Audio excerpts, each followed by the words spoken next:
Bonjour à tous.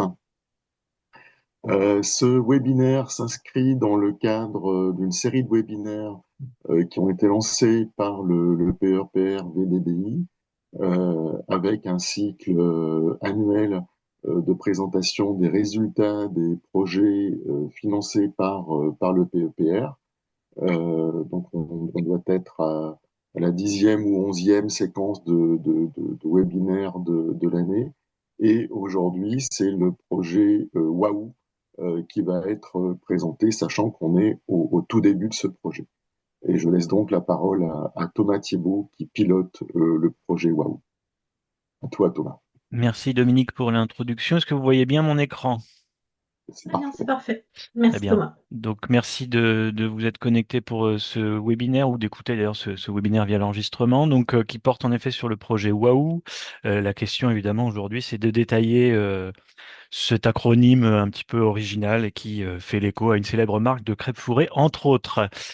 Plus sérieusement, donc si on rentre un petit peu dans le détail en termes de fiches projet de partenariat, donc le projet Waouh pour Wellbeing and Health Observatory within Urban Trajectories est un projet donc qui a été financé dans la phase 1 du PEPR VDBI, projet qui a démarré au 1er janvier de cette année 2025 pour une durée de 60 mois. Un financement sollicité de 2 millions pour un coût complet de 6, avec 15 laboratoires, une association et deux collectivités associées. Alors, en termes de diversité de disciplines, on a un pool de sciences expérimentales composé de laboratoires microbiologistes, virologues, géochimistes notamment, et puis en économie et sciences sociales, des collègues architectes, sociologues, philosophes, spécialistes de sciences de participatives, politistes. Donc vraiment on a essayé de constituer un consortium aussi large que possible en termes de disciplines mobilisées, et puis surtout chacune de ces disciplines mobilisées a pleinement ces collaborations, elles sont ancrées dans des projets antérieurs hein, qu'on peut distinguer de deux types, hein, des projets qui, au long cours, comme Aubépine par exemple, qui est un projet d'ailleurs du plan d'investissement et qui a été renouvelé cette année sous le terme Aubépine Plus pour 5 nouvelles années. La NR Égou, la Cherville Métabolisme ou Partitae, qui sont tous des projets qui mobilisent en fait à chaque fois des disciplines différentes. Et puis plus récemment, un projet comme 6PO également, qui fait partie de la stratégie France 2030, et puis des programmes de recherche au long cours comme Mogopé ou le Pirensen. Donc finalement, un consortium qui est nouveau dans sa globalité, mais au sein duquel on a des unités opérantes qui ont l'habitude de collaborer depuis plusieurs années. Si on revient à quelques éléments de contexte, il y a un contexte, pardon, un mot un petit peu tarte à la crème qui, c'est la résilience. Donc c'est un concept qui est extrêmement à la mode et puis qui finalement ne fait pas toujours preuve de son opérationnalité. Donc depuis 2013, une initiative a été lancée, l'initiative des villes résilientes, desquelles Paris fait partie, avec le postulat finalement que la réaction qu'on constate à différents chocs ou stress nous fait revenir systématiquement en état initial, là où le développement résilient devrait permettre finalement un développement urbain. euh, qui serait davantage respectueux de ce concept. Les différents chocs ou stress auxquels on peut être confronté, ils peuvent être évidemment, il y a le choc climatique qui va arriver, il y a les éléments sanitaires. Donc là, l'initiative date de 2013. La pandémie de Covid était quand même un excellent exemple de cette dimension de la résilience. Et puis finalement, on peut aussi imaginer que ces chocs ou stress peuvent être de nature différente et qu'on ne les a pas encore tout à fait imaginés. Et donc, dans cette initiative, le cadre de la résilience urbaine a été fixé et en fait, il est fonction de quatre grands axes. L'encadrement et stratégie, donc plutôt en termes de planification du développement urbain. L'infrastructure et environnement, aussi sur la continuité des services, la communication fiable et la mobilité. L'économie et la société, c'est-à-dire comment faire conjuguer finalement stabilité sociale, prospérité économique, sécurité et justice. Et puis un élément qui nous intéresse particulièrement, qui est la santé et le bien-être. Donc finalement, la santé et le bien-être des résidents seraient vecteurs de résilience urbaine plus favorable. Et pour le clin d'œil, si on reprend la devise notre chère capitale, Fluctuat nec mergitur, c'est finalement une excellente illustration de cette résilience hein, qui est ballottée par les flots mais qui ne sombre pas, avec une devise qui est ainsi depuis à peu près un petit peu moins de 200 ans. Toutefois, la question, donc on l'a vu, le bien-être est une composante de cette résilience urbaine, mais le bien-être, finalement, on est bien en peine aujourd'hui déjà de le définir, Isabelle en parlera tout à l'heure, mais surtout de l'évaluer de manière simple. Et au fond, depuis maintenant une grosse vingtaine d'années, on s'aperçoit qu'il y a des écoles de cette détermination du bien-être où longtemps on a utilisé principalement des indicateurs économiques, puis on s'est tourné vers des indicateurs plus socio-économiques, et puis aujourd'hui on l'enrichit encore davantage avec d'autres données, et ces autres données, elles sont notamment représentées ici, hein. L'OCDE émet régulièrement des rapports sur l'état du bien-être dans les pays qui composent l'OCDE. Et ici, vous avez l'exemple des forces et faiblesses du bien-être en France pour l'année 2018. Et on voit que finalement, cette détermination du bien-être, elle est la résultante du bien-être subjectif, elle est la résultante de la santé, du travail, du logement. Donc finalement, une très grande diversité de métriques et de déterminants qui viennent composer ce bien-être, et une évaluation d'un bien-être global qui paraît assez difficile à appréhender. Pour autant, il nous semble que, et dans le cadre de la résilience urbaine proposée précédemment, que la détermination du bien-être des résidents d'une communauté urbaine est absolument clé pour les gestionnaires et les politiques, hein, afin de déterminer finalement, bien appréhender, bien connaître sa population pour être en capacité de proposer des moyens d'adaptation, adapter ses besoins d'intervention et puis également atténuer les vulnérabilités euh, de diverses natures, notamment liées au bien-être. Donc ces composantes du bien-être, elles sont de deux types principaux, hein. On parle du bien-être dit objectif, qui a des descripteurs principalement socio-économiques, tels que l'éducation, l'âge, le salaire, l'activité professionnelle ou la composition du foyer, des descripteurs également de santé, comme la morbidité, les prescriptions médicales ou les données épidémiologiques, et puis aussi des aspects notamment plus géographiques en termes de fabrique urbaine, quelles sont les aménités auxquelles j'ai accès, et encore d'autres éléments liés à la mobilité. Donc on voit en tout cas ici qu'on a des métriques quantitatives la plupart du temps et ou spatialisées, qui permettent finalement d'avoir une appréhension assez mathématisée finalement du bien-être. À l'inverse, une approche qui s'est beaucoup développée et qui d'ailleurs maintenant est prise en compte par l'OCDE, c'est le bien-être dit subjectif qui lui va avoir trait avec l'histoire de vie des résidents, avec des facteurs résidentiels, des facteurs culturels, des facteurs de genre. Donc on voit ici qu'on est dans une approche un petit peu, enfin, moins quantitative la plupart du temps. À partir du moment où on a ces données quantitatives et qualitatives qui coexistent, il faut trouver un moyen finalement de les faire communiquer entre elles. Et bon, ce sera aussi l'un des enjeux du projet. Et puis un troisième axe pour cette détermination du bien-être, ou en tout cas une matrice qui est source d'informations pouvant être reliées au bien-être, c'est l'eau usée. Donc, si d'après le mot d'un chercheur américain, à l'entrée d'une station d'épuration, on peut observer toute la chimie utilisée dans une ville, on s'aperçoit qu'il y a des fronts de recherche très importants pour cette nouvelle discipline appelée épidémiologie basée sur les eaux usées. En gros, la composition géochimique, microbiologique de l'eau usée va être la résultante d'un état de santé ou de bien-être de la population qui les excrète. Et donc, je vais être en capacité de déterminer de manière quantitative l'état de santé ou de bien-être de la population qui les excrète. Si vous regardez en bas à droite, on a tout un tas de champs qui se sont ouverts ces dernières années. Donc, les plus historiques, ce sont les drogues illicites et les produits pharmaceutiques utilisés au quotidien. Quant à d'autres, comme l'exposition, le microbiote intestinal, le stress oxydatif ou encore le bol alimentaire, ce sont des choses qui sont en développement. Et l'idée dans le projet, c'est de voir en fait et de tester finalement est-ce que l'eau usée et les éléments qu'on va pouvoir y mesurer et quantifier peuvent contribuer à cette élaboration d'un indicateur du bien-être. Donc voilà, ce bien-être comme la combinaison de facteurs liés à la santé, au physique, au mental, à l'émotionnel, au social, à l'économie. Bon, la liste, on peut l'étendre très longuement. L'idée, c'est qu'à un moment donné, il faut aussi que les gestionnaires puissent s'approprier un indicateur qui ne soit pas trop multidimensionnel, mais qui puisse être opérant à leur échelle. Dans ce contexte-là, les objectifs du projet sont principalement, si on les réduit, hein, de trois types principaux, hein. On parle d'outillage des politiques publiques pour l'évaluation du bien-être, c'est-à-dire dans quelle mesure l'appréhension de cette diversité des composantes du bien-être peut être restituée de manière opérante pour les politiques publiques. Donc ça, c'est notre premier axe de travail. Le second, c'est de développer un système de veille simple et réactif. Donc on a différents types de données, on a différents types de fréquences d'acquisition, on a différents types de métriques en termes de quanti, de quali. Donc, comment ce système de veille, finalement, également pourrait être développé et approprié par les services. Et puis, de manière plus générale, c'est contribuer donc à la résilience des communautés urbaines. Donc, le projet s'organise en 5 work packages qui vous seront détaillés ci-après par les responsables de ces work packages. Donc, je ferai la distribution de la parole. L'idée, c'est aussi que ce webinaire soit l'occasion pour les collègues impliqués d'être identifiables auprès de la communauté VDBI. Grosso modo, en termes de Gantt très général et simplifié, hein, le projet a démarré en 2025. Comme Dominique l'a dit tout à l'heure, on est en démarrage, parce qu'évidemment, entre la date théorique et la date officielle, il y a les recrutements, il y a la partie administrative à gérer, donc il y a des éléments. Et donc, l'idée, c'est vraiment, nous, que le consortium soit en ordre de marche à partir de la rentrée 2026, et je vous laisserai jauger de cet état de fait.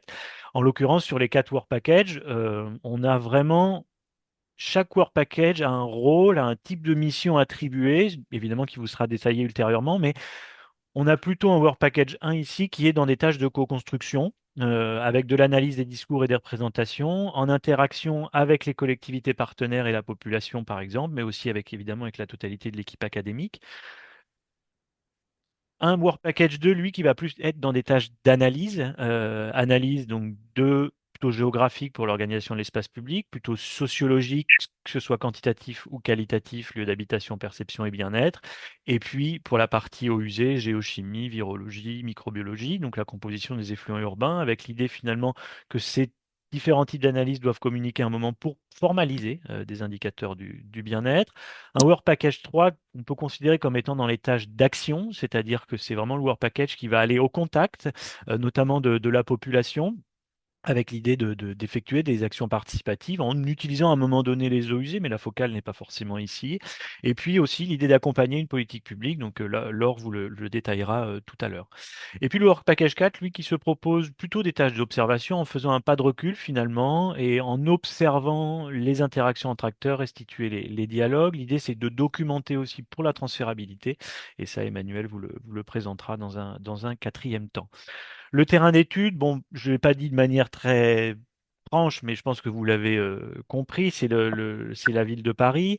Pourquoi la ville de Paris? Alors, on aurait a priori pu prendre une autre ville, mais bon, au sein de la ville de Paris, aujourd'hui, on a des stress qui sont largement partagés. Ici, vous avez la carte qui représente les températures de l'air, une belle nuit de juillet 2019, qui devait être quand même une très belle nuit. Et en fait, on s'aperçoit qu'à peu près 99% de la population de la ville de Paris est soumise au phénomène d'îlot de chaleur urbain. Puis ensuite, vous avez d'autres types de stress qui sont beaucoup moins partagés. Donc là, c'est par exemple la qualité de l'air pour le paramètre NOx en 2023, où on s'aperçoit qu'à l'exception des grands axes et du périphérique, on a une qualité de l'air qui est en nette amélioration. Et donc, bah, typiquement, des expositions, des vulnérabilités environnementales en fonction du lieu de résidence qui sont très différentes. Et au final, Paris, c'est aussi une mosaïque socio-économique. Donc l'idée finalement qu'on a eue en se focalisant sur ce territoire, ce n'est plus seulement de travailler à l'échelle du territoire global, mais d'aller appréhender des territoires contrastés et finalement, que ce soit en termes d'exposition, en termes de revenus médians, tel que vous pouvez le voir sur la figure de droite, hein, on a une certaine forme d'hétérogénéité au sein de la ville de Paris qui nous permet, enfin, en tout cas à notre sens, hein, d'avoir un petit peu des pôles par rapport aux différentes expositions qu'on veut mettre en avant ou vulnérabilités socio-environnementales qu'on veut mettre en avant. Donc, si je commence par le Work Package 0, qui est la gestion du projet, que j'ai le plaisir de piloter. Donc, au-delà de l'organisation à l'intérieur du consortium, qui je pense n'est pas forcément l'intérêt principal de la réunion d'aujourd'hui, l'idée, c'est surtout de montrer comment ce consortium il interagit, hein. Notamment avec les gestionnaires. Donc, on a vraiment la ville de Paris qui est avec 4 directions qui sont mobilisées en interaction fréquente avec nous. Donc ça, c'est quelque chose d'extrêmement fort. On a également d'autres acteurs qui ont été contactés, sollicités cette année, avec lesquels nous avons pu travailler, comme Santé publique France, l'Observatoire régional de santé et l'Atelier parisien d'urbanisme. Donc finalement, on s'aperçoit que c'est des questionnements aussi, hein, qui sont partagés et sur lesquels il faut trouver une certaine rationalité, faire des économies d'échelle, c'est-à-dire on ne va pas tout fort un petit peu là-dessus. Un autre élément extrêmement important, ce sont les interactions avec la société. Donc, Laure y reviendra particulièrement, hein, mais avec l'ambition notamment d'impliquer toute la société, hein, et pas seulement les gens qui s'engagent, parce que les gens qui s'engagent, on a un filtre extrêmement fort là-dessus. Les centres opérationnels villes durables et bâtiments innovants, mais qui ont déjà fait leur webinaire, donc je vous réfère à leur webinaire. Puis enfin, un élément important sont un comité d'éthique, hein, qui est constitué donc de deux philosophes et un anthropologue, qui va avoir un rôle dans le projet. Et puis on veut aussi que ce comité d'éthique ne soit pas que un comité d'éthique qui vienne tamponner des documents en disant vous avez le droit, vous n'avez pas le droit, tout simplement parce que des philosophes et un anthropologue ne sont pas là pour ça, mais vraiment l'idée aussi d'être proactif par rapport à comment gérer sur ce type de données en lien avec des personnes plus ou moins identifiées. Donc il y a l'idée aussi que ce comité d'éthique fasse avancer des réflexions plus générales, mais Emmanuel vous en parlera aussi dans le cadre du Work Package 4. Je vais passer au Work Package 1. Isabelle, si tu veux bien prendre la suite. Alors, je crois que c'est d'abord Jérémy qui va prendre la parole. Ouais, c'est moi. Merci Isabelle, vous m'entendez bien. Oui. Donc on a le plaisir avec Isabelle de co-animer ce Work Package 1, dont l'objectif c'est de dresser un état de l'art sur les métriques et les représentations du bien-être, avec plusieurs objectifs. Donc cet état de l'art sur les métriques et les représentations du bien-être, avec une originalité, c'est de confronter ces métriques d'un point de vue sciences humaines et sociales et ces métriques d'un point de vue géochimie ou sciences environnementales et de les faire dialoguer. Comme Thomas a pu le dire, donc on va tenter aussi d'identifier des nouvelles métriques du bien-être ou des nouveaux indicateurs, des nouveaux indicateurs un petit peu agrégés de ce que pourrait être le bien-être. On va tester l'interopérabilité et puis dans tout le fatras ou tout le champ des possibles de ces indicateurs, faire des propositions au Work Package 2 de nouveaux traceurs qui pourraient être testés notamment dans les eaux usées. La démarche, elle est surtout appuyée sur cette comparaison des représentations et des métriques en sciences humaines et sociales et en géochimie. Donc je reprends, hein, avec cet inventaire des métriques à la fois socio-économiques et géochimiques dans les eaux usées, la typologie des métriques, leur degré de maturité aussi de ces métriques. Et on va constituer une base de données à la fois des métriques, des indicateurs socio-économiques et géochimiques, mais aussi de leur évolution dans le temps pour les métriques qui seraient déjà opérationnelles ou qui sont déjà mesurées dans la littérature. Il y a un volet de recherche collaborative dans ce Work Package 1, en impliquant les citoyens dans l'évaluation de ces nouvelles métriques que l'on trouverait à la fois dans les eaux usées et en surface. Et puis on propose d'animer, ça va commencer le plus vite possible, d'animer le projet avec des webinaires consacrés à des travaux d'autres acteurs, notamment internationaux, sur des métriques innovantes. Alors, dans les eaux usées, on a à peu près 30 ans de recul sur l'analyse chimique des eaux usées et les matières, les molécules qu'elles contiennent. Et donc, il y a, comme l'a dit Thomas, 30 ans de recul sur la manière dont les traceurs géochimiques peuvent informer sur les pratiques de consommation des habitants, avec c'est du multithématique, hein, des traceurs de santé, d'alimentation, de pollution, de cadre de vie, un petit peu tout ce que vous pouvez imaginer. Et puis, dans le cadre du projet EGOO, on avait commencé cette compilation des métriques et leur relation avec différentes thématiques ou différentes questions. Et vous voyez sur ce diagramme de Sankey, je sais pas, c'est peut-être un cinquantième de ce qu'on avait compilé, des relations entre les polluants et les types de pollution qu'on peut trouver. Diapo suivante. Donc, des centaines de milliers de traceurs géochimiques à explorer. Je me souviens d'une figure produite par Thomas et Gauthier Bernier-Turpin du champ des possibles des traceurs dans un échantillon d'eau usée. Euh, comment choisir parmi ces milliers de traceurs? Qu'est-ce qu'on va prioriser?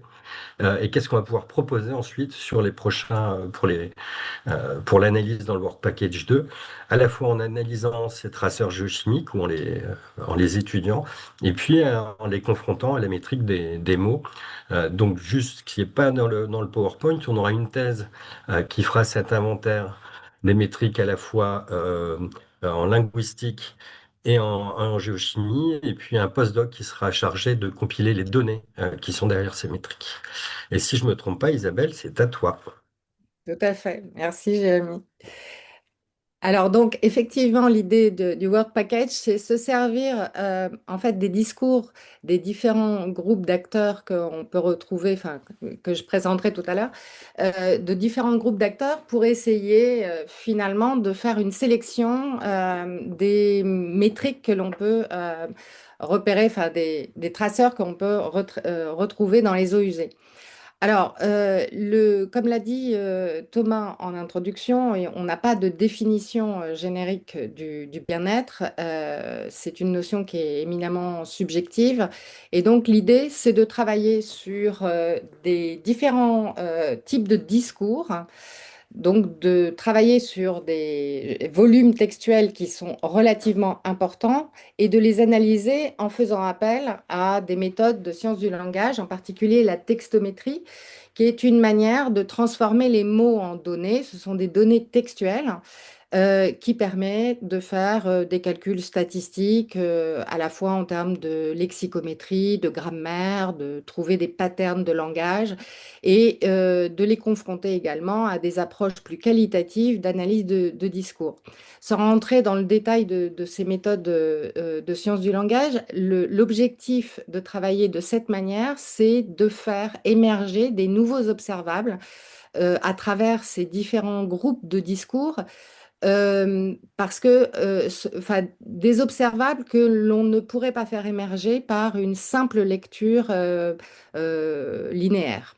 Donc, le process je dirais, d'une analyse textométrique est très simple. On va chercher des documents qui sont de toute nature, à la fois des rapports de littérature grise ou des articles scientifiques, etc., et de former des corpus cohérents, différents groupes de corpus, de les transformer, je dirais, de façon numérique pour qu'on puisse faire des analyses statistiques sur ces corpus numériques et puis ensuite de les analyser de manière linguistique pour faire émerger justement ces observables.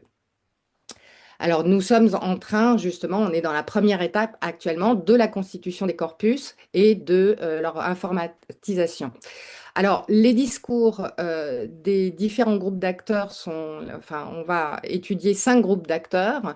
On va étudier les urbanistes, les élus, l'agence régionale de santé, les habitants, très en lien d'ailleurs avec le Work Package numéro 2, puisqu'il y a beaucoup d'entretiens d'habitants, et puis également les représentations du bien-être des chercheurs en sciences humaines et en géochimie. Voilà, diapo suivante. Voilà. Alors, donc, on est en train d'identifier plusieurs séries textuelles. On a une série très longue de documents de planification régionale de la région Île-de-France qui couvre un siècle de planification régionale. Et puis, des séries par groupe d'acteurs plus courtes depuis 2015. On va à peu près faire une dizaine d'années donc, on aura par groupe d'acteurs, on aura 3 ou 4, on est en train de les constituer, 3 ou 4 séries textuelles en fonction des données que l'on trouve et puis surtout des résultats des tests de ces corpus. Alors, pour vous donner une image, une idée en fait de l'intérêt de procéder de cette manière, enfin, pour concrétiser un petit peu ce que veut dire la statistique textuelle, là j'ai simplement exploré, donc on a fait des tests sur des corpus déjà constitués. Donc là c'est le corpus de planification urbaine sur 100 ans où on voit qu'il y a une surreprésentation du terme du bien-être dans le schéma directeur d'Île-de-France environnemental qui a été promulgué en 2024, terme de bien-être qui est très sous-représenté dans les documents précédents. Cela veut dire que vraiment cette notion de bien-être en urbanisme est une notion extrêmement actuelle et très discutée. Alors, là, c'est pareil, c'est une analyse factorielle qui porte sur l'ensemble du corpus de planification urbaine, qui fait apparaître donc une parabole qu'on appelle l'effet Gutmann, qui nous renseigne sur l'évolution du mot dans les documents de planification urbaine, qui nous montre que c'est une notion qui est évolutive. C'est-à-dire qu'il n'y a pas de changement de vocabulaire, il n'y a pas de rupture dans la manière de parler du bien-être. Elle est incrémentale complètement. Cette évolution évolue avec le temps. Et ce qui est un renseignement important pour nous montrer, enfin, qui va conduire l'analyse. C'est-à-dire qu'il va falloir procéder de façon évolutive et non de manière oppositive. Donc, ça va nous orienter sur les indicateurs que l'on recherche. Là, c'est pareil, c'est un exemple de ce que l'on trouve dans les documents de planification où on voit que très nettement, ce qui apparaît dans les discours, c'est que le but de l'urbanisme, c'est vraiment de contribuer au bien-être et même à une certaine période, on ose dire que c'est le bonheur, c'est-à-dire qu'il y a une équivalence entre bonheur et bien-être. Et puis, on voit qu'il y a quand même des discours de nature un peu différente dans le temps entre des discours plus procédurales enfin procéduraux plutôt, et des discours déclaratifs, c'est-à-dire le bonheur, le bien-être, c'est ceci, c'est cela, ou au contraire, pour atteindre le bien-être, il faut procéder de telle ou telle manière. Là, autre exemple, dans les débats du Conseil de Paris, on voit l'évolution de la notion sur 10 ans et on voit qu'à partir de 2021, cette notion, elle est représentée. Donc, on a une confirmation en croisant les données avec le corpus planification. On voit que cette notion est effectivement très discutée au niveau de la municipalité. Alors ça s'explique en grande partie parce qu'il y a eu en 2021 la question du bien-être animal qui a beaucoup occupé le Conseil de Paris. Toutefois, quand on isole le bien-être non animal du bien-être animal, on voit que le bien-être concernant les humains est quand même très présent dans les débats à partir de 2021. Donc, les actions qui restent, alors, donc les actions que nous avons menées cette année, c'est déjà la constitution des corpus, une méthode pour essayer de confronter approche géochimique et SHS. On a également eu un stagiaire en philosophie de l'École normale supérieure qui a travaillé cette année sur ces approches textuelles et qui a permis de tester déjà pas mal de choses. On est en train de recruter un post-doctorant en sciences du langage pour vraiment lancer l'analyse textuelle. Et comme le disait Jérémy, on est également en train de préparer des webinaires qu'on voudrait lancer avant la fin de l'année civile. Alors ensuite, pour vraiment essayer de confronter les indicateurs en sciences humaines et sociales et en géochimie, on voudrait en 2026 recruter un doctorant qui va vraiment essayer de voir s'il y a une interopérabilité qui peut se mettre en place et qui va s'appuyer sur donc un inventaire des métriques et l'état de l'art du bien-être dans les différentes champs de recherche. Et puis, on poursuivra le webinaire et l'objectif, c'est vraiment de faire émerger à travers, je dirais, ce dialogue entre sciences humaines et sociales, c'est vraiment de faire émerger de nouveaux indicateurs qui ne sont pas forcément extrêmement nombreux, mais d'en faire émerger de manière à pouvoir nourrir les politiques publiques. Voilà. Merci Isabelle et Jérémy. Donc je prends le relais pour le Work Package 2. Stéphane, Romain, si vous voulez intervenir, n'hésitez pas. Donc pour Work Package 2 sur l'évaluation de la santé et du bien-être, donc qui est un Work Package qui n'a pas réellement démarré, hein, comme le Gantt initial vous l'avez montré, donc qui aura une présentation plus courte, donc co-porté par Yankel Fialco de l'École nationale supérieure Paris-Val de Seine, Stéphane Rican de Paris-Nanterre et Romain Tramois de l'UPEC. Donc, là, comme je vous le disais précédemment, hein, dans cette évaluation de la santé et du bien-être, on a une multiplicité des déterminants du bien-être qui provoque, en tout cas dans une évaluation initiale, hein, une multiplicité des données à acquérir, et on va en avoir quatre principaux types, hein, la fabrique urbaine, donc des aspects géographiques principalement, le bien-être résidentiel, qui est une mesure aussi la qualitative qui fera l'objet d'une tâche, la mesure quantitative du bien-être, donc par des approches type sondage, qui sera aussi dans une tâche dédiée, et puis l'analyse des eaux usées que je vous ai présentée précédemment. Donc pour démarrer par l'analyse des... Alors juste pardon pour l'illustration, hein, chacune de ces approches ne pourra pas être déployée sur tous les territoires considérés, hein. L'approche par exemple qualitative par entretien étant très chronophage, on devra aussi trouver un moyen finalement de venir raccorder des métriques qui non seulement ne sont pas acquises à la même fréquence, non seulement ne concernent pas forcément les mêmes territoires et ne sont pas de même nature, donc ça générera pardon, évidemment un défi supplémentaire. Donc pour la partie eau usée, j'en ai déjà parlé un petit peu, avec notamment cette présentation à droite des niveaux de maturité en fonction des types de traceurs. Donc je ne vais pas rentrer dans un niveau de détail très grand, mais en gros, produits du quotidien, produits licites, virus pathogènes, microbiote intestinal, système immunitaire, exposition à la pollution et macro-déchets. C'est un petit peu l'idée. Qu'est-ce qu'une population excrète? Quelle est la composition des eaux usées qui sont excrétées par une population? Tout en sachant que désormais, avec les méthodes qu'on développe de plus en plus, on peut à peu près aller chercher ce qu'on veut. L'idée étant quand même de savoir un petit peu ce qu'on cherche, c'est toujours un petit peu le problème. Et l'un des objectifs aussi, c'est, alors je ne veux pas critiquer du tout cette étude-là, mais c'est d'éviter des approches trop déterministes, c'est-à-dire c'est pas parce qu'on détermine entre une variable socio-économique et une métrique, une corrélation que c'est une bonne raison. Ici, vous avez par exemple, dans une étude publiée en 2019 par des collègues australiens, donc ici, il relie le tabagisme au fait de ne pas avoir Internet à la maison. Et puis, le tabagisme serait anticorrélé avec le fait d'avoir des gens qui vont à l'école à la maison. Donc, on s'aperçoit que, évidemment, on peut faire ce type de test statistique et évidemment qu'on devra en passer par là aussi. Mais pour autant, il paraît que tout ça paraît un petit peu court, en tout cas dans l'évaluation qu'on peut en avoir. Et c'est aussi pour ça que nous, on a voulu développer quelque chose de multidimensionnel où on ne s'arrête pas à une confrontation finalement entre des métriques de nature différentes. Est-ce que Stéphane, tu veux dire un mot sur la fabrique urbaine, sur la tâche 2, si tu es là?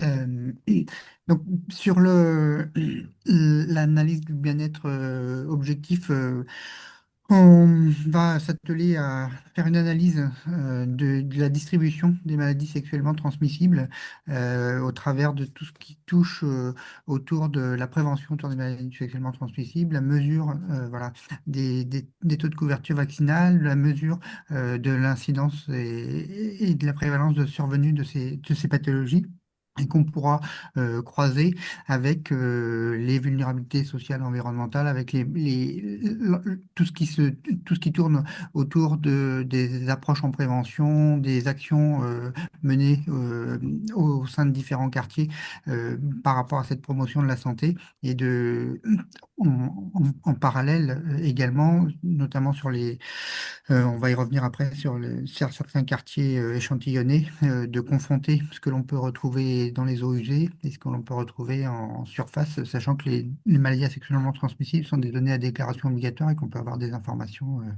assez complètes et exhaustives. Et donc, merci Stéphane. Donc pour la troisième tâche, donc Stéphane mentionnait le bien-être objectif. Là, on a l'approche subjective, hein, qui est à la fois qualitative par une approche entretien, hein, menée donc principalement ici par Yankel, avec l'idée d'essayer d'appréhender le bien-être résidentiel en fonction de paramètres qui a donc déjà déterminé un échantillon d'immeubles sur des critères d'urbanisme, d'architecture, de sociologie, puis ensuite mener des entretiens individuels. Qu'est-ce qui fait qu'aujourd'hui une personne se sent bien ou pas bien chez elle, et finalement comment ce type de métrique peut venir contribuer à l'évaluation générale du bien-être? Parce qu'on va évidemment l'aspect proximité d'un espace vert, c'est une chose très importante, mais en fonction de son lieu de résidence, le bien-être va être très impacté par ces aspects résidentiels. Et puis, par cette approche, l'habitude aussi de faire des restitutions collectives via focus group, hein, pour essayer justement de déterminer aussi auprès des résidents ces métriques du bien-être. Et puis une approche quantitative, donc par sondage, menée là par le CEPREMAP, avec un questionnaire qui est en cours de validation, notamment au niveau ou construction aussi pour partie avec les services de la ville de Paris, permettant d'avoir ou pas une adaptation au territoire investigué, hein. Il nous faut sans doute une grosse partie qui soit commune et puis peut-être des questions qui soient bien adaptées au territoire ciblé, permettant une généralisation des résultats.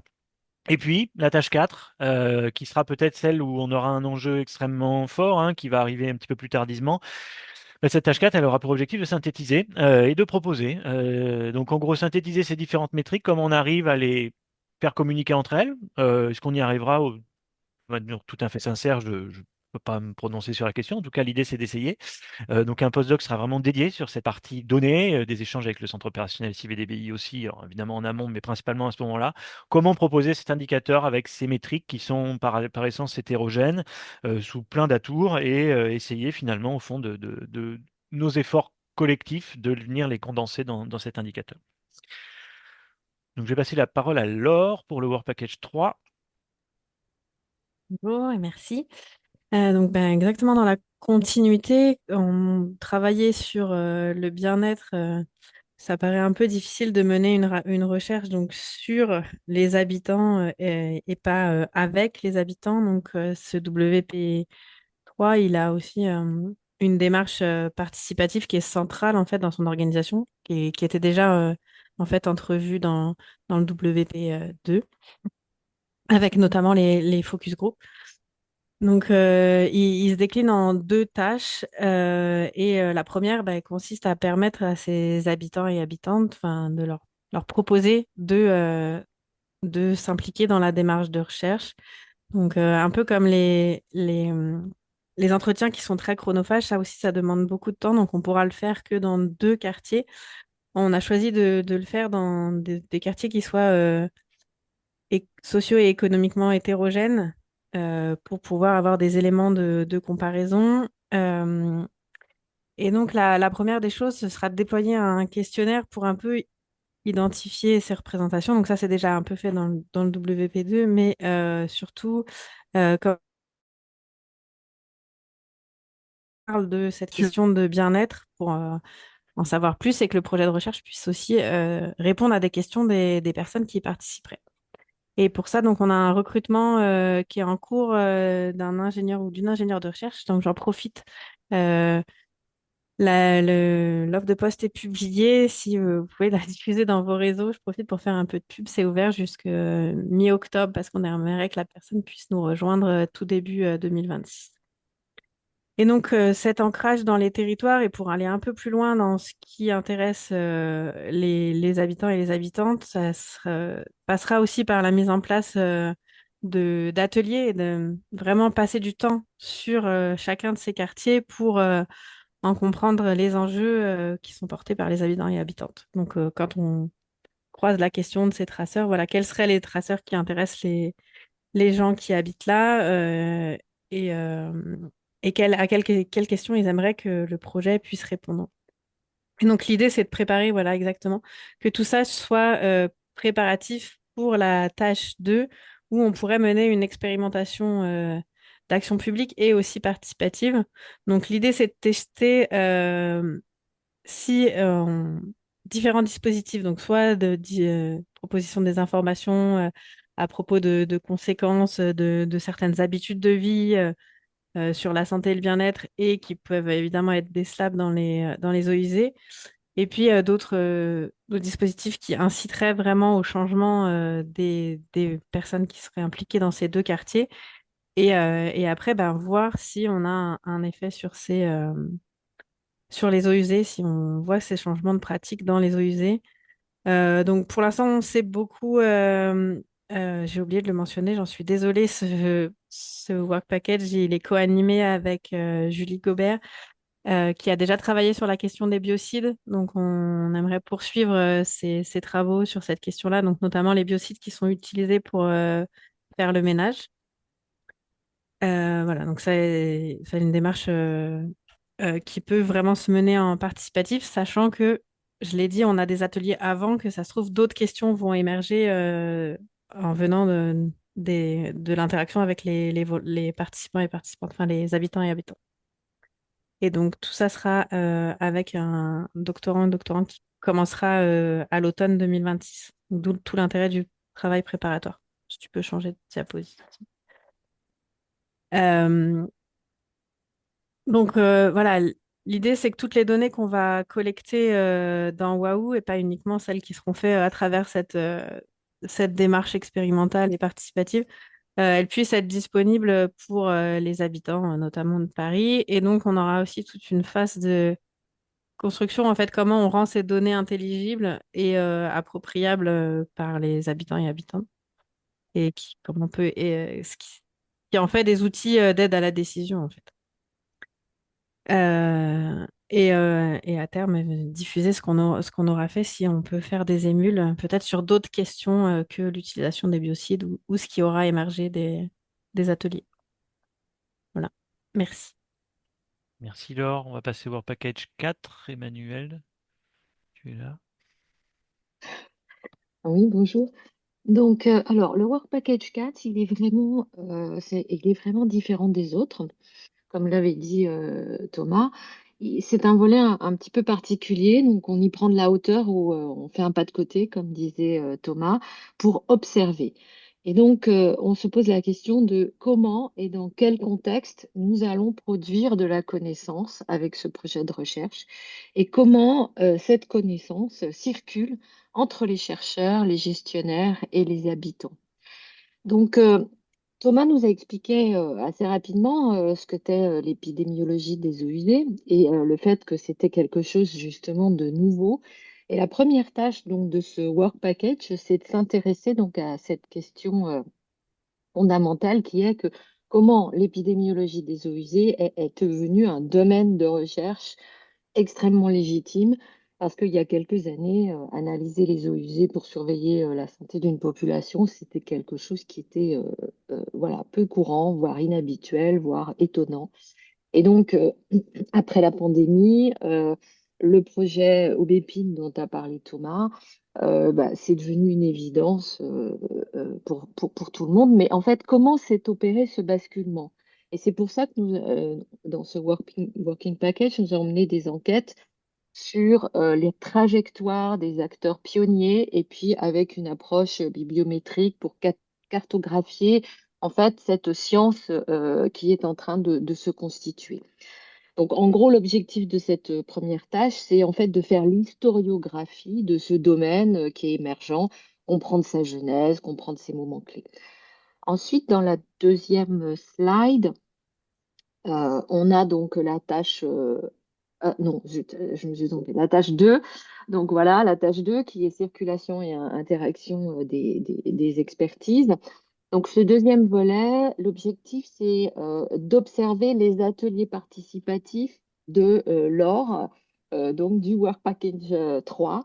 Parce que quand on est réuni des habitants, des élus, des services techniques, des chercheurs, en fait, il y a différentes formes d'expertise qui vont se rencontrer. Et il y a donc l'expertise scientifique, bien sûr, mais il y a aussi l'expertise des habitants, il y a aussi l'expertise opérationnelle des gestionnaires. Et donc, la question en fait de cette tâche, de cette deuxième tâche, c'est en fait comment ces expertises circulent-elles, comment dialoguent-elles? Et on va analyser les dynamiques de co-construction des savoirs. Et on va chercher à comprendre ce qui va faciliter cette co-construction ou ce qui va freiner le dialogue entre les acteurs. Donc, on est vraiment des observateurs du Work Package 3. Donc, ensuite, la tâche 3, c'est la transférabilité. L'idée, c'est de faire, j'allais dire, un retour pour faciliter le futur, un retour sur, voilà, pour en fait imaginer, est-ce que on pourrait reproduire Waouh ailleurs? On se pose la question, ce qu'on a fait à Paris, là, cette recherche, est-ce qu'elle peut être transférée dans d'autres villes? Et donc, pour cela, on va travailler en deux temps. D'abord, on va effectuer une sorte de formalisation, on va analyser nos méthodes, donc les méthodes de tous les work packages, on va identifier les points forts, les points faibles, et on va élaborer des protocoles susceptibles d'être réplicables dans d'autres villes. Ensuite, on va essayer en France, donc d'autres villes en France, mais aussi on va essayer de mener une comparaison internationale Donc, on a imaginé voilà, d'autres villes, Londres, Berlin. On verra en fait comment lesquelles finalement on va choisir pour comprendre dans quelle mesure en fait l'approche de Waouh pourrait s'adapter justement à d'autres contextes internationaux. Et donc les livrables dans cette tâche, c'est d'abord un rapport qui va détailler les conditions de réplicabilité, donc à quelle échelle, pour quel territoire, avec quels moyens. Et cet outil, ce rapport sera en fait très utile pour les chercheurs comme pour les décideurs, on pense. C'est vraiment le bâton, j'allais dire, qu'on va transmettre à d'autres s'ils veulent faire ce type de recherche. Et puis, on va créer aussi une série de films documentaires parce que, et c'est donc la slide suivante, parce que pour transférer une méthode, il faut aussi savoir comment ça se passe concrètement sur le terrain, comprendre les interactions entre les acteurs. Et donc, l'équipe de réalisation et l'équipe qui est dont je fais partie, qui est en train de d'écrire les scénarios, elle est déjà embarquée depuis le début du projet, donc pour construire un récit fidèle de cette expérience de recherche de Waouh et donc pouvoir documenter en fait ce protocole. Donc, en résumé, le Working Package 4, c'est vraiment mieux comprendre le contexte d'émergence en fait de cet objet de recherche qu'est l'épidémiologie des eaux usées, qui s'intéresse donc à la santé urbaine, observer comment les expertises collaborent et pratiquent, et formaliser tout ça pour que Waouh puisse s'aimer ailleurs. Donc, on a donc un travail à la fois réflexif, mais aussi un travail de dimension très opérationnelle. Voilà. Merci Emmanuel. Et donc pour conclure, quelques éléments factuels, hein. Je vous ai mentionné que la première année avait un objectif important, c'était cette sélection des territoires qui devait répondre à tout un tas de contraintes différentes, hein. L'adéquation avec les eaux usées, l'adéquation des mailles iris, des contrastes aussi en termes d'exposition qui étaient notamment souhaités par la direction de la santé publique. On a investigué certains territoires particuliers qui sont les quartiers populaires ou les quartiers de politique prioritaire de la ville qui sont représentés ici. Donc on a les 6 territoires en bleu qui seront à partir de la rentrée prochaine pour certains investigués par la totalité des work packages, pour d'autres seulement par certaines approches. Ça c'est vraiment une avancée majeure, hein, et qui nous finalement nous permet aussi d'envisager un déploiement de nos forces avec tous les recrutements qui vont avoir lieu à partir du début 2026. Et puis le kick-off meeting, où on a fait une réunion à la fois de lancement qui fait le bilan de la première année, mais ça ne paraissait le plus opérant. Je pense que l'idée, c'est de passer maintenant aux questions. Je vois qu'il est déjà 13h52. Je voulais juste les impacts et retombées attendues un petit peu en fond d'écran. Et je vous remercie beaucoup pour votre attention. Merci aux collègues également qui ont contribué. Merci beaucoup pour cette présentation des travaux commencés et futurs de Waouh. Effectivement, on a quelques minutes pour prendre des questions.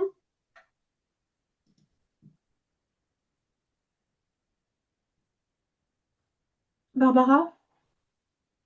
Bon, merci pour la présentation, Thomas et vos collègues. Je trouvais le projet très intéressant et j'avais des curiosités. Vous parlez beaucoup de nouvelles métriques. J'imagine que vous avez dans la tête quelques métriques quand même. Vous partez pas de zéro.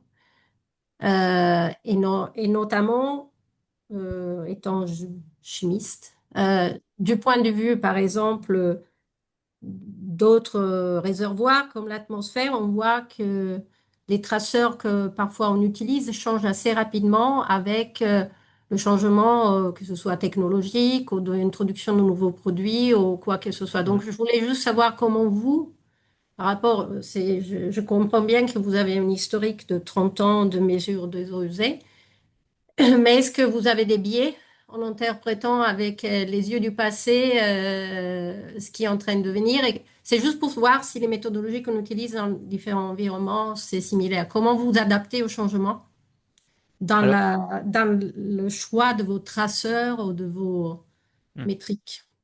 Alors, merci Barbara pour ta question. C'est essentiel et quand on regarde sur le temps long, en fait, on a eu un basculement, c'est-à-dire que longtemps, on a travaillé sur ce qu'on va appeler le composé par an. Par exemple, si on pense à la qualité de l'air, les pesticides qui sont présents dans l'air.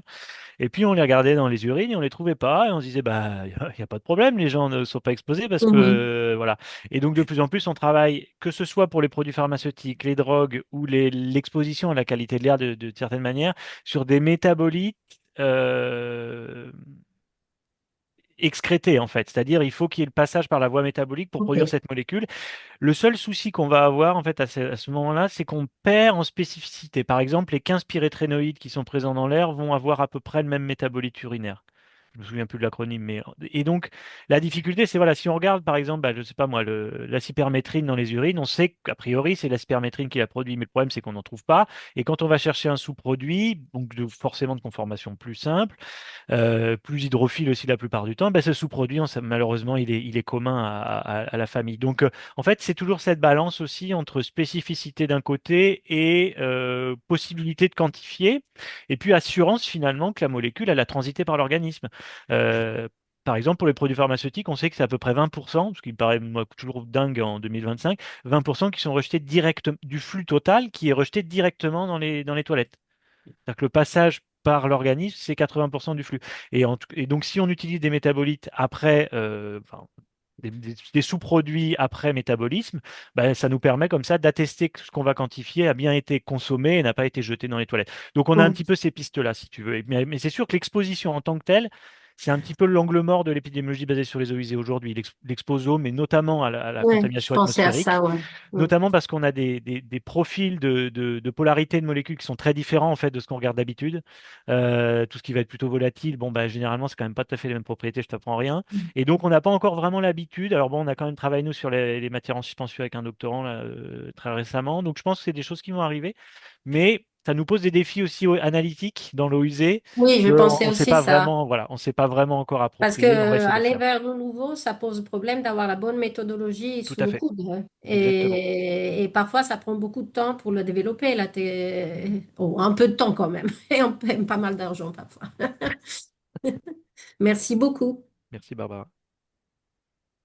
On a une question de Lou qui a levé la main. Ouais. Moi, c'est une question, c'est pas une question chimique, c'est une question. Je travaille pour le CO SIVDBI, moi. Vous savez. C'est une question cartographique. En fait, comment. Je crois qu'on avait déjà un petit peu abordé le sujet ensemble, mais ça peut peut-être être, continué. Comment vous faites la jonction cartographique entre le sous-sol et le sol, enfin les habitants, du coup? Et est-ce que vous passez par des modèles 3D ou est-ce que c'est 2 fois 2D? Est-ce qu'il y a un recoupement qui est toujours le même? Enfin, est-ce que vous avez rencontré des difficultés, etc., par rapport à ça? Alors, c'est plutôt 2 fois 2D. Si je Après, peux, oui, si je peux vas-y, me Dominique. permettre, Thomas, j'avais presque la même question que Lou, donc j'en Oui. profite. En tant que chercheur, pour avoir travaillé sur les questions d'inégalité socio-spatiale, je vois bien ce qu'on peut faire à une échelle quartier, ville, iris ou des zones plus fines. Et je me posais la question d'adéquation, mais exactement comme nous le dit, entre à quelle échelle spatiale on travaille quand on est sur les eaux usées et comment on fait le lien. Je pense que c'est un peu la même question que Lou. C'est pour ça que je me suis permis. Oui, il y a aucun souci.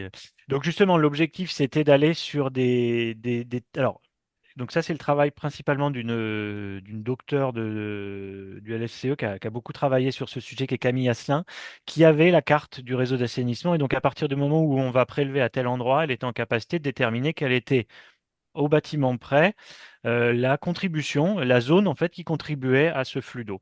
Donc finalement, c'est vraiment ça, nous, qui a demandé plus de travail, c'est cette adéquation-là.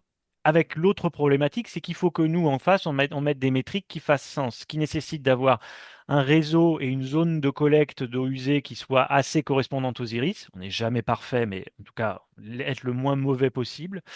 Je voulais dire autre chose sur des secteurs qui sont peu sujets aussi à la pendularité très marquée. Donc tous les secteurs extrêmement denses de bureaux des arrondissements centraux de Paris ou au contraire de proches périphes, pour certains d'entre eux, ont été éliminés. Des secteurs donc avec peu de résidences secondaires ou saisonnières type Airbnb. Donc en fait, on a essayé de trianguler toutes ces informations pour minimiser les risques avec l'objectif d'avoir la population captive la plus importante possible au sein de ces secteurs-là. Après, on sait très bien qu'il y a des effets de bord et que ce ne sera pas parfait, mais malgré tout, voilà, sur la plupart des secteurs qu'on a identifiés, on a quand même triangulé en fonction de ces objectifs-là. Et donc, par rapport à ce que demandait Lou tout à l'heure, c'est vraiment, c'est du 2x2D en fait, hein. C'est de l'adéquation en fait spatiale entre les deux. À approfondir, enfin, c'est toujours en amélioration, j'imagine, avec une granularité qui peut s'améliorer, etc., quoi. Mm. Le problème étant que les données socio-économiques, après il y a les données Carroyer, les données à l'IRIS, on est aussi dépendant de cette échelle-là pour les avoir. Donc finalement, on a essayé d'adapter, d'ajuster les zones pardon, collectées en termes de réseau d'assainissement à la Maïris. Est-ce que c'était l'échelle la plus pertinente? Je ne sais pas. Enfin, on est toujours aussi en train de. C'est par les deux axes en fait. Il n'y a pas que l'eau usée qui vient contrarier, il y a aussi les données. Quelles sont les données auxquelles on peut avoir accès et à quelle échelle?